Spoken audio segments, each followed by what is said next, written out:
What if I told you that everything you believed up until now is actually a lie? For years, we've been conditioned to view survival in harsh winter conditions as a chaotic and exhausting struggle between humans and a harsh, unforgiving nature. In our minds, it has always been about enduring pain, constant fear, and endless attempts simply not to freeze to death before morning. However, the indigenous peoples of the vast Great Plains viewed this most difficult task quite differently and with a different sense of confidence. They did not try to fight the world around them at all, but sought to study its hidden mechanisms in detail and use them to their advantage. For these wise people, winter was not an enemy, but merely another cycle for which one had to prepare properly. They transformed protection against freezing rain and biting winds into a rigorous and incredibly precise algorithm of sequential physical actions. Every detail of their daily life was refined by centuries of practical experience and a deep understanding of the laws of thermodynamics. They knew how to make the cold itself work to preserve the internal heat in their mobile homes. Watch the video to the end, and you'll learn how the unique architecture of their nomadic dwellings allowed these people to fully control even the most raging elements. Are you ready for the shocking truth about Native American weather forecasting techniques? The inhabitants of the plains never gazed at the sky in passive anticipation of an icy rain. Instead, they closely studied the physical tension of the thick leather straps inside their traditional dwellings. A sharp rise in humidity caused these long straps to contract with a distinctive and very loud creak. It was this specific sound that served as an unmistakable signal for the start of large-scale engineering preparations throughout the entire settlement. Then began the long process of reshaping the tallest nomadic shelter. The dwelling was deliberately made significantly more sloped on the expected windward side. This carefully designed aerodynamic profile allowed the strong wind to flow very smoothly around the resulting obstacle. Freezing rain simply slid down the smooth, sloping surface of the shelter toward the ground. The altered geometry of the structure became the most important physical shield against the brutal blows of the elements. Special attention was always paid to the connecting joints and long seams of the outer leather covering. They were additionally coated with a very thick layer of dense and viscous animal fat. This simple action created an incredibly reliable water-repellent effect across the entire vast surface. Cold water rolled down the smoothly finished natural material without any hindrance. All dangerous moisture was guaranteed to remain outside, keeping the interior of the dwelling completely dry. An equally important task was properly protecting the main entrance from the biting wind. The fabric door flap was heavily weighted down with sturdy, heavy wooden slats. This was done solely to ensure the material fit as tightly as possible against the main wooden frame. The tightly sealed and weighted entrance completely blocked the dangerous intrusion of icy drafts inside. A microclimate, completely isolated from the deadly cold outside, was immediately created inside the tent. The upper ventilation openings required literally precision manual adjustment using long poles. They were open just enough to allow thick smoke from the burning hearth to escape freely. At the same time, falling ice droplets were not supposed to get inside through these narrow slits. The position of the upper leather flaps was constantly adjusted by people depending on sudden changes in wind direction. It was very long and painstaking work, requiring the utmost attention and years of experience.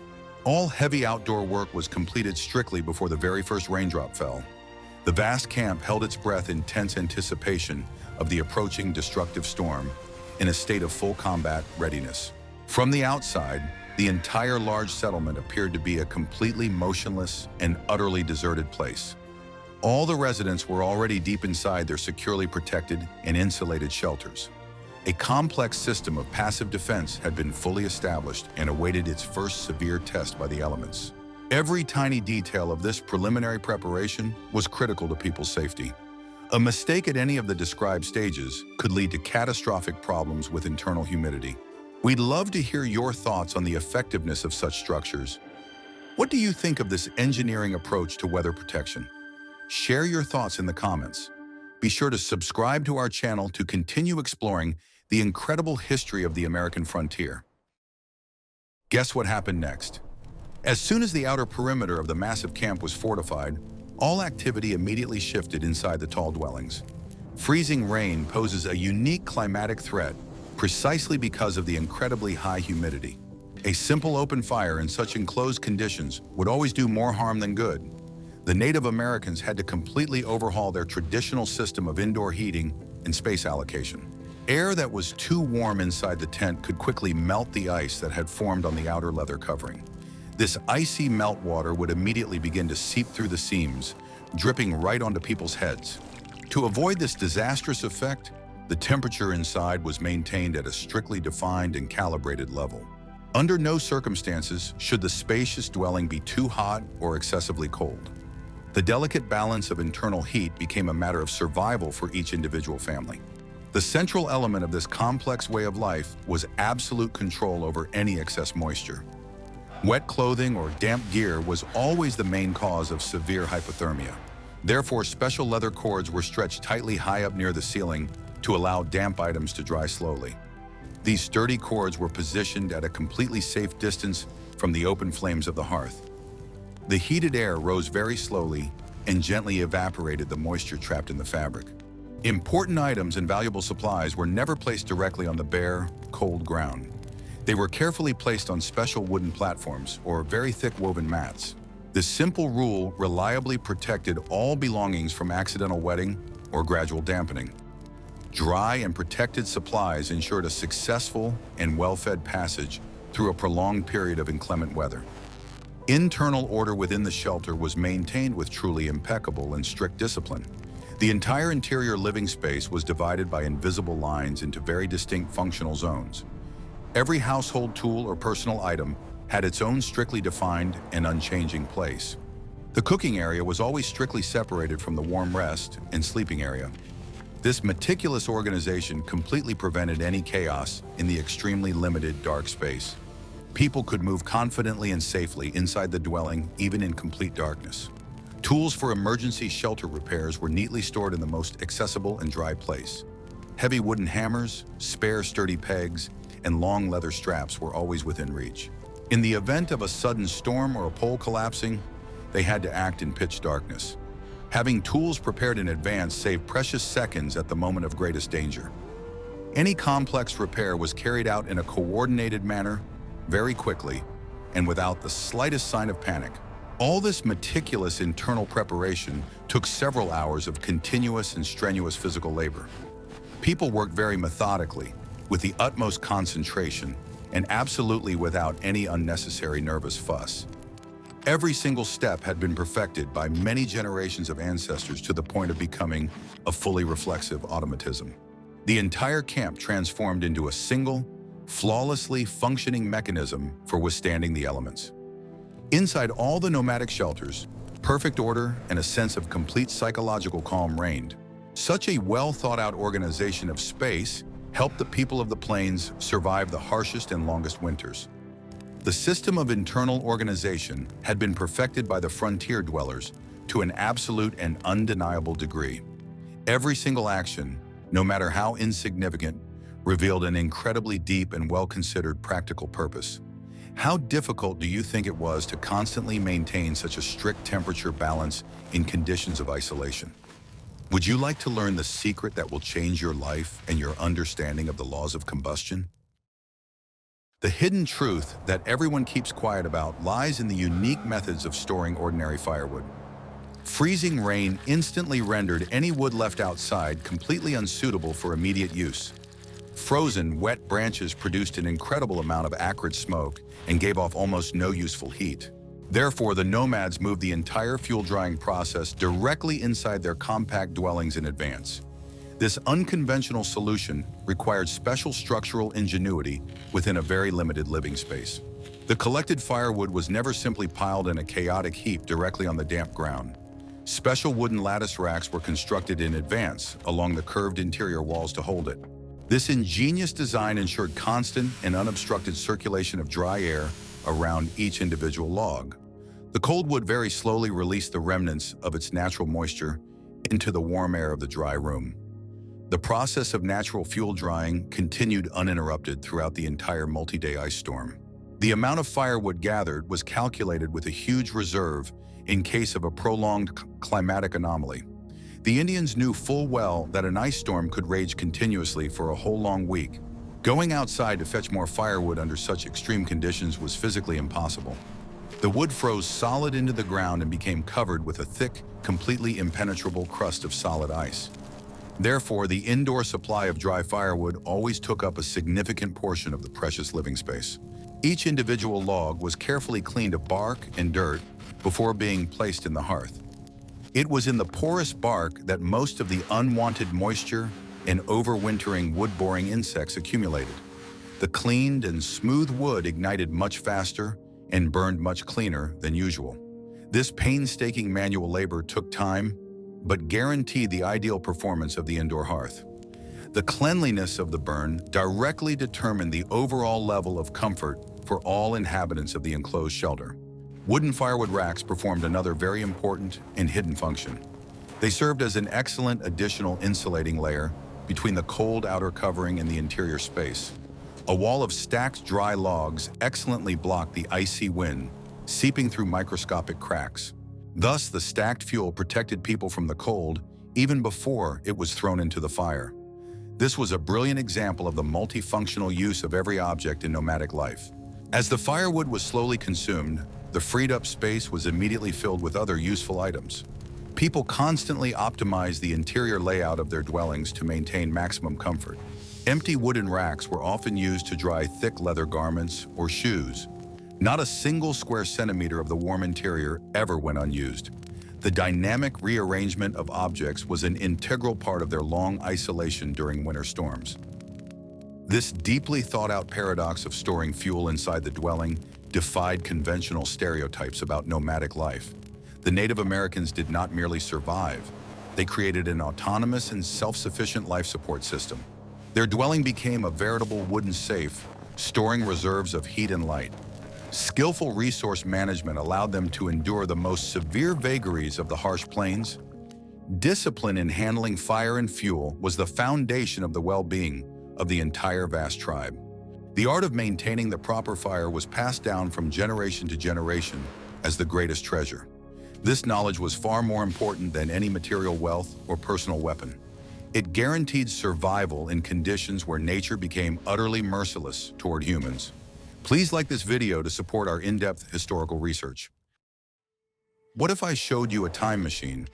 We are accustomed to the concept of modern monolithic walls, but the Native Americans used the advanced principle of layering. Inside the main nomadic dwelling, an additional tent made of very dense materials was created, hidden from prying eyes. This inner dome-shaped covering was called an ozan and served as the main physical and thermal shield. It completely altered the complex aerodynamics and internal heat distribution within the enclosed space. The installation of this inner shield began long before the first signs of freezing rain. The ozan was a huge piece of carefully tanned leather, stretched high above people's heads. It was attached to the main wooden poles using sturdy leather ties and long straps. The shape of this covering resembled a wide umbrella, completely covering the entire rear half of the circular dwelling. It was precisely under this reliable dome that the main area for safe sleep and rest was located. The main function of the ozan was to radically alter the flow of warm air. The heat from the central hearth rose unimpeded and collided with this dense leather barrier. Instead of immediately escaping through the upper vent, the heat accumulated beneath the inner dome. A huge air cushion formed, which constantly warmed the people sleeping below. This ingenious system allowed for the conservation of a colossal amount of valuable and scarce dry fuel. To enhance the insulating properties, the space between the ozan and the outer wall was often filled with dry grass. This lightweight natural layer acted as an ideal insulator, trapping heat inside the living area. The grass effectively blocked the freezing air that tried to penetrate through the thin outer covering. This three-layer structure of leather, grass, and another layer of leather was impenetrable to the cold. It created a thermos-like effect, reliably maintaining a stable above-freezing temperature inside the shelter. Installing and properly stretching the ozan required excellent spatial awareness and immense physical experience. The leather must not sag, or unwanted folds would form where meltwater could pool. The material was stretched tight as a drum, securing its position with numerous sturdy knots on the supports. This work was always done collectively, as it was impossible to lift the heavy hide alone. A smoothly stretched screen guaranteed a peaceful sleep even during the most severe ice storm. A unique microclimate formed under the ozan, strikingly different from the rest of the spacious dwelling. It was always a few degrees warmer and noticeably drier here than near the entrance itself. It was in this area that the most valuable possessions, tools, and dry food supplies were stored. People spent most of their time under this protective dome, weathering the endless ice storm. The ozan transformed an ordinary cold tent into a true fortress, impervious to the cold. This complex engineering structure is striking in its incredible ingenuity and flawless efficiency. The Native Americans managed to create ideal multi-layered protection using only the natural materials available to them. Their knowledge of thermodynamics and aerodynamics surpassed many achievements of modern civil engineers. The ozan principle proves that complex mechanisms are not necessary for a comfortable life in a harsh climate. A deep understanding of the physical properties of materials and the laws governing the movement of warm air was sufficient. Every family on the plains had mastered the art of creating such multi-layered thermal shields. This skill was absolutely essential for survival amid endless winter storms. Do you apply a similar physical principle of layering when choosing your everyday winter clothing? In the next chapter, you'll learn the basic methods for controlling the temperature inside a closed living space. The heart of any Native American dwelling during a freezing winter storm was the central indoor hearth. Managing this heat source required incredible concentration and a deep understanding of the laws of combustion. The fire could not be too large, or sparks might burn through the tent's precious leather covering. Nor could it be too small, or the cold would quickly take over the entire living space. Maintaining a perfect steady flame became a round-the-clock and highly responsible task for those on duty. The design of the fire pit itself differed significantly from a typical open campfire or summer fire. It was dug deep into the hard ground and tightly lined with large, perfectly smooth river stones. These heavy stones served as excellent natural accumulators of the fire's precious thermal energy. They slowly heated up from the flames and then released gentle warmth into the surrounding air for a very long time. Even if the fire died down for a while, the hot stones continued to effectively warm the entire dark room. The intensity of the fire was regulated not only by the amount of firewood, but also by small portions of ordinary sand. If the flames grew too high and dangerous, they were carefully sprinkled with dry river sand. This simple action immediately reduced the heat without releasing additional water vapor. Using water to extinguish a fire inside the dwelling was categorically and strictly prohibited by the rules. A sudden burst of hot steam could instantly melt the icy shell on the shelter's outer covering. The ash formed during the long burning process was never thrown outside during a storm. It was carefully raked into a dense pile right around the red-hot stones of the central hearth. A thick layer of gray ash served as an additional powerful insulator, retaining the heat of the smoldering coals. In this hot ash, one could easily bake plant roots or reheat prepared food. It was a waste-free and incredibly efficient way to utilize all available natural resources. At night, the hearth's operation changed drastically to ensure maximum safety for the sleeping people. The bright flames were completely extinguished, leaving only a thick layer of red coals slowly smoldering in the darkness. These coals were tightly covered with a layer of hot ash, blocking the free flow of excess oxygen to the fuel. In this dormant state, the hearth continued to steadily emit a steady, gentle heat until morning. The likelihood of an accidental fire breaking out at night was reduced to an absolute and safe minimum. The fire watchman always remained awake, closely monitoring the slightest changes in temperature. His duties included periodically stirring the smoldering coals to maintain a steady and even heat. He also strictly monitored the position of the upper smoke dampers, guided by the muffled sound of the wind. This work required tremendous self-control, as the person on duty had to fight the overwhelming urge to fall asleep. The physical safety and comfort of all the inhabitants of this dwelling depended on his incredible vigilance. In the morning, the dormant hearth was quickly brought back to life using thin, dry twigs. The coals, carefully preserved under a layer of ash, instantly ignited the kindling when oxygen was added. The dwelling quickly filled with fresh warmth, warming the people who had awakened after a long, cold night. This endless cycle of the fire dying down and being rekindled was the unbroken rhythm of life during inclement weather. Fire was not merely a tool, it was an equal and respected inhabitant of every warm shelter. Managing fire in confined spaces and extreme humidity was a true art. Native American methods demonstrate incredible ingenuity and the ability to make the most of minimal resources. The hearth was the mathematically precise center of a complex life support system for the entire nomadic settlement. Stones, ash, sand, and properly selected firewood functioned as a single fail-safe mechanism for generating heat. This knowledge allowed the tribes to thrive in places where others simply could not have survived the winter. What you have never seen lay right beneath the feet of the hardy inhabitants of the Great Plains. The icy cold penetrated the dwelling not only through the walls but also directly from the frozen winter ground. Therefore, the floors of nomadic shelters were always covered with an incredibly thick layer of natural, insulating, and very warm materials. These multi-layered coverings created a reliable physical barrier between the ice-covered soil and people's feet. Proper installation of these protective layers required deep expertise and specific construction skills. First, a layer of dry steppe grass was laid tightly on the leveled and compacted ground. This plant material created an excellent air cushion that blocked the direct penetration of the bitter cold.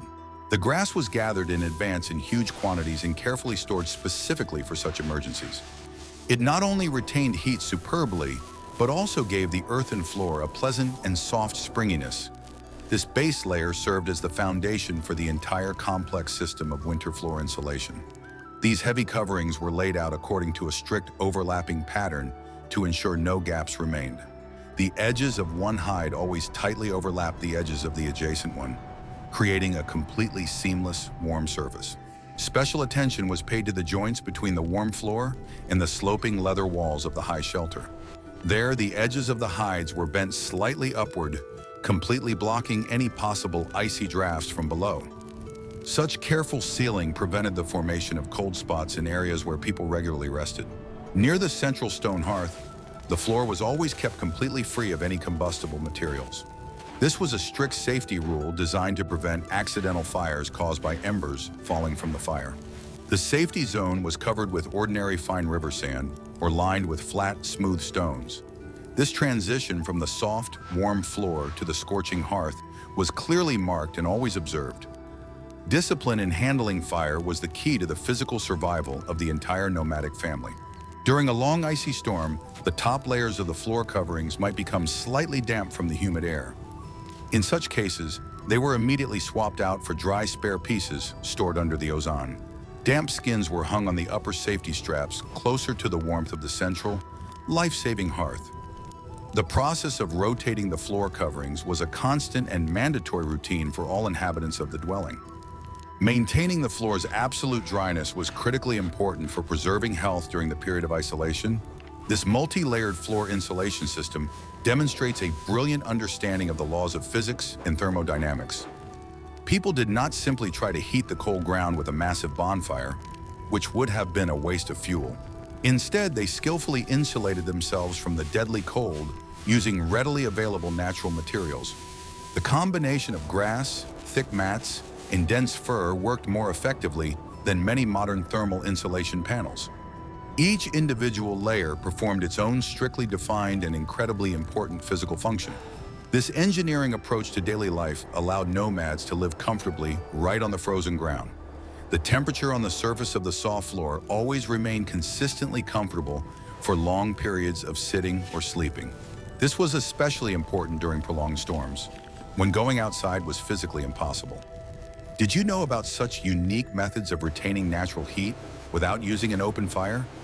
In the next chapter, we will examine in detail the complex process of sealing the lower perimeter of the dwelling from the outside. Protecting the lower outer perimeter of the dwelling was a critically important step in preparing for an ice storm. The icy wind, carrying supercooled water droplets, possessed tremendous penetrating power and seeped into the tiniest cracks. To prevent moisture from getting under the lower edge of the leather covering, a massive earthen barrier was constructed. This barrier consisted of a dense, wide embankment encircling the entire nomadic shelter. Its construction required considerable physical effort and was completed before the first winter precipitation began.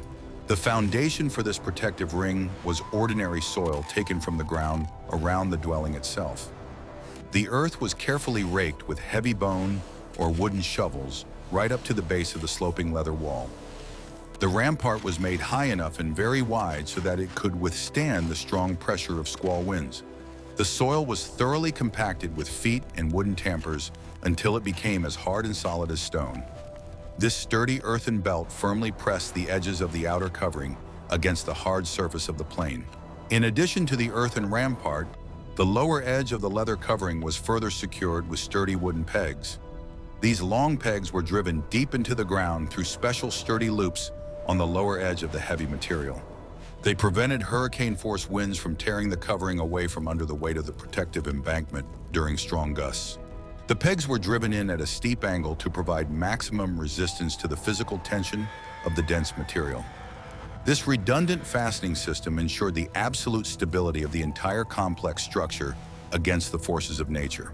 To prevent the earthen embankment from being washed away by water flows, its outer side was often reinforced with dense shrubbery. Thick branches were driven into the ground in front of the embankment, creating an excellent additional barrier against strong currents. This coarse filter broke up the jets of icy rain and slowed the destructive movement of the meltwater streams. The roots and branches held the soil firmly in place, preserving the original geometric shape of the protective ring.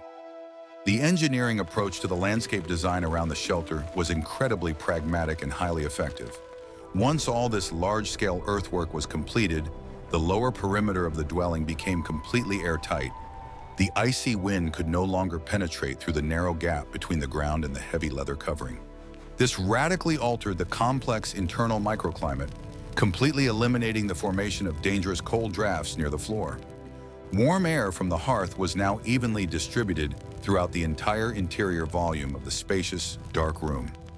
People could sleep peacefully right on the floor without fear of sudden hypothermia from the piercing icy wind. External inspections of the protective wall were conducted regularly throughout the entire period of raging storms. During brief lulls, the most experienced men would quickly go outside to assess the condition of the barrier. Any minor damage or washouts were immediately patched with spare dry soil or new blocks of snow.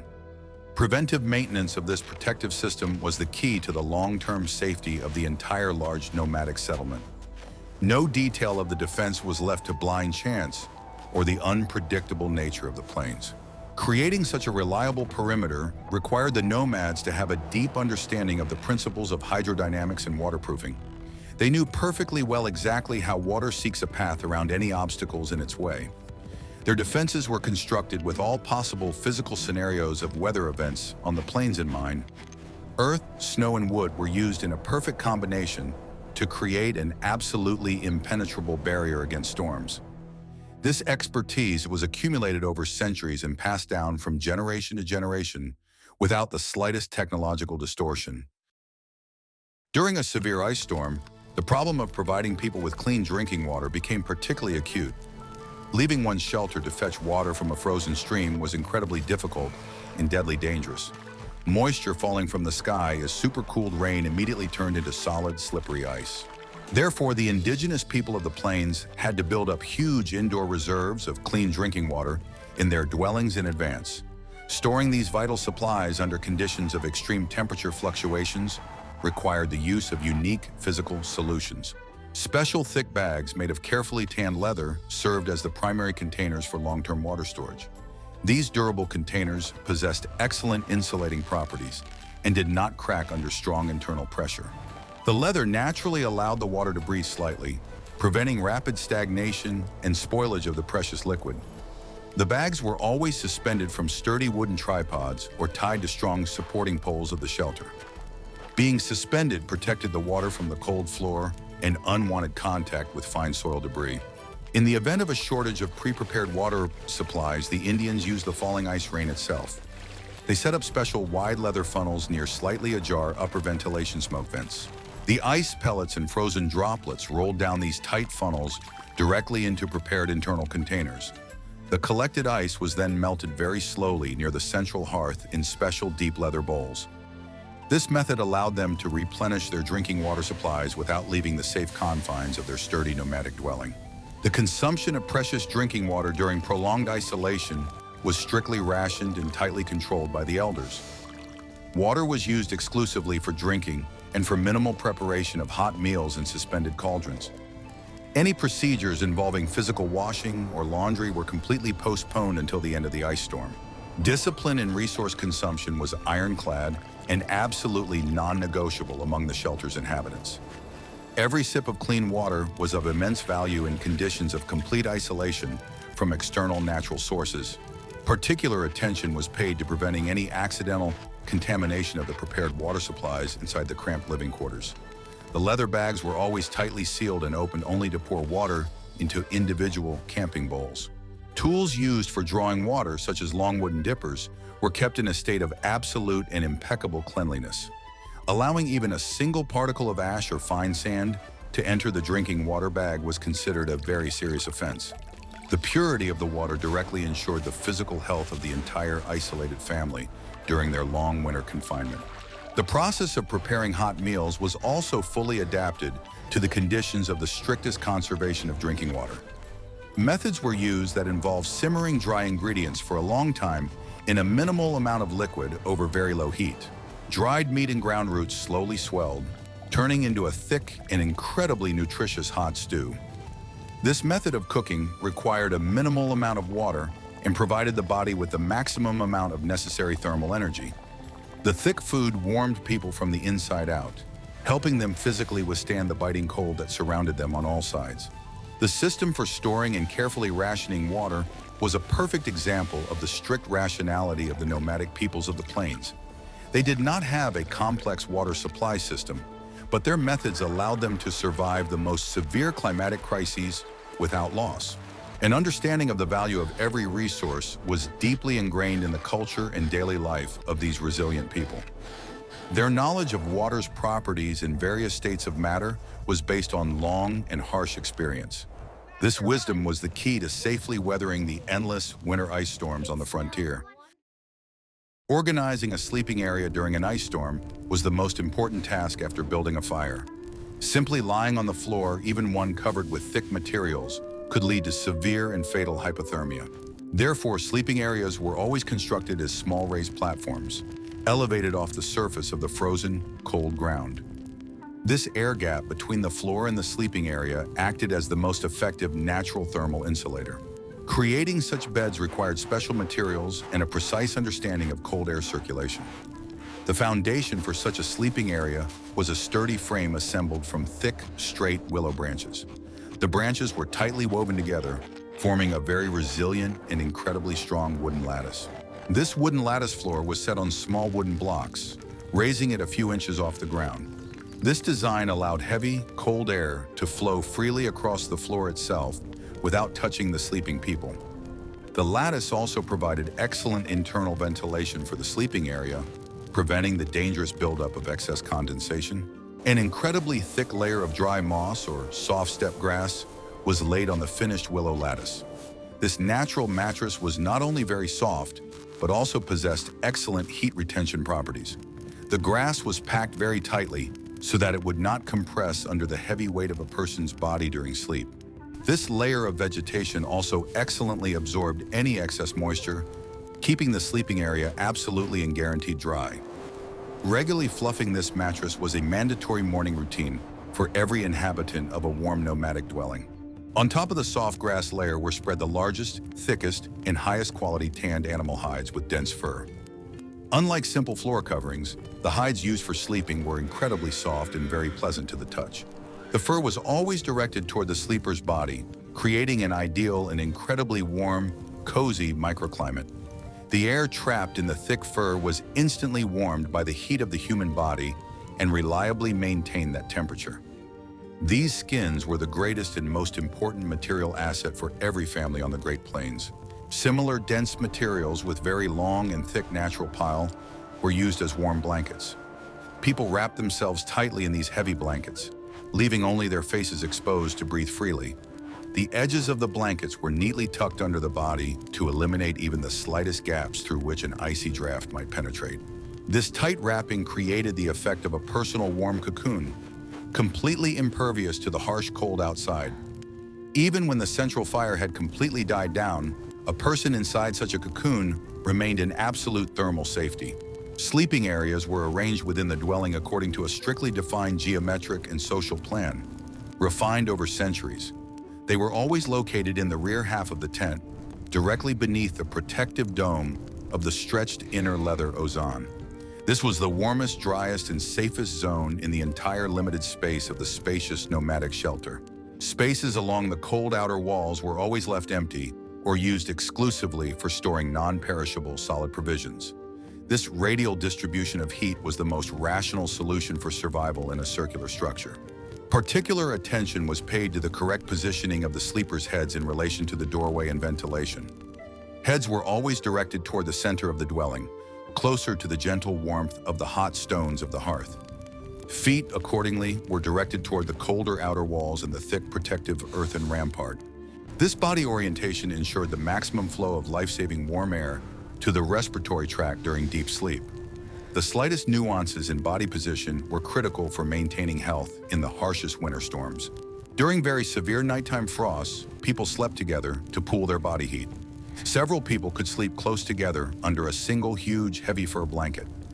This drastically reduced the total surface area through which valuable heat was lost and made it possible to easily survive the most extreme drops in temperature. Collective heating was a standard and highly effective survival practice among all nomadic peoples of North America.